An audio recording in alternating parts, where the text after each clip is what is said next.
Ad iniziare dalla cultura di Ozieri, 3004-2007 a.C., il megalitismo, originario dalla Bretagna, si diffuse anche nell'isola. Le costruzioni con grandi pietre o megaliti sorsero rapidamente in tutta Europa, differenziandosi da luogo a luogo. I menhirs da men pietra e ir diritta si trovano in Sardegna nella forma singola, pietre infite, e nella forma complessa chiamata alignement. Rano Mutedu, altopiano Pesogoni, è l'esempio più importante di allineamento megalitico a custodia di un luogo di culto. Importanti anche i menhir antropomorfi, ovvero con incisioni riferentesi agli uomini, ritrovati a Laconi, oggi ospitate nel museo di quel centro. I dolmen da tavola e men pietra erano invece delle tombe semplici e trilittiche, dove venivano inumati i defunti e il tutto diventava un luogo sacro.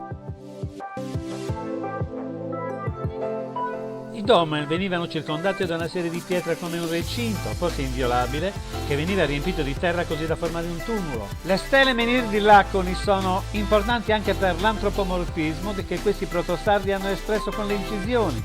La rappresentazione del viso è ottenuta con lo schema T, in alcuni casi gli occhi sono ricavati con dei fori nella pietra. I menhirs di Laconi costituiscono un salto di qualità collocabili posteriormente ai monoliti fallici, da questi derivati, ma con diversi significati, segno di una maturazione delle credenze primitive e di una trasposizione ideale ed emotiva del culto del defunto che, forse per la prima volta, veniva ricordato attraverso un simbolo che lo rappresentava. Al periodo megalitico e alla cultura di Ozieri appartiene l'altare di Monte d'Accoddi, un monumento megalitico unico nel suo genere. La costruzione è a pianta rettangolare, non trova riscontri nel Mediterraneo, paragonato da molti studiosi allo zigurat mesopotamico. L'altare di Monte d'Accoddi fu costruito a partire dal 3600 a.C., ma verso il 3000 il tempio fu abbandonato e andò in rovina.